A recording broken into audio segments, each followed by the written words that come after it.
আমি শুটকি মাছ রান্না করব, তার জন্য নিয়েছি পেঁয়াজ, আদা, রসুন কুচিয়ে নিয়েছি। এক বোলে নিয়েছি টমেটো, কাঁচা লঙ্কা আর পেঁয়াজ, এটা আমি পেস্ট করে নেব। আর এখানে নিয়েছি কফির ডাঁটা, বেগুন, আলু, শিম সব কেটে ধুয়ে নিয়েছি। আর এখন আমি কড়াইতে তেল দিয়ে দিচ্ছি। তেলটা গরম হয়ে গেছে, দুটো কাঁচা শুকনো লঙ্কা আর কালো জিরে দিয়ে দিলাম। এবার আমি সবজিগুলো দিয়ে দিয়েছি। সবজিগুলো দিয়ে নাড়িয়ে চাড়িয়ে নিচ্ছি।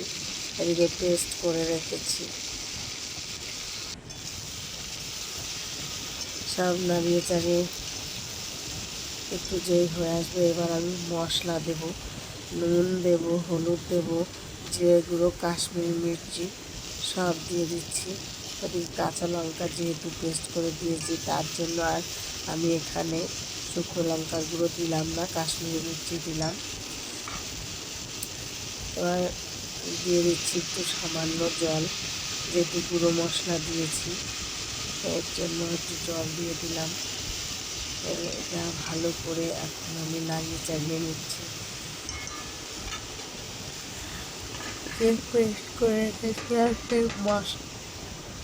মশলাগুলো দিয়ে আমি ঢেকে দিলাম।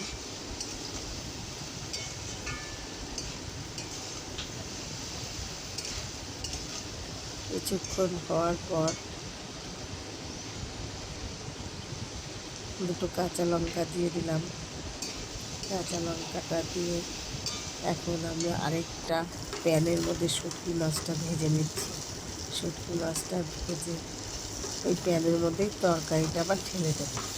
শুটকি মাছটা ভালো করে ভেজে নিচ্ছি, একটু নুন হলুদ দিয়ে ভেজে নিয়েছি। এইবার আমি ওই তরকারিটা এনে এটার মধ্যে ঢেলে দিলাম। দিয়ে এইবার আমার তরকারিটা হয়ে গেছে, নামিয়ে নিচ্ছি। ভিডিওটা যদি ভালো লাগে একটা লাইক, কমেন্ট, শেয়ার করে দেবেন। ভালো থাকবেন। ভিডিওটা দেখার জন্য অসংখ্য ধন্যবাদ।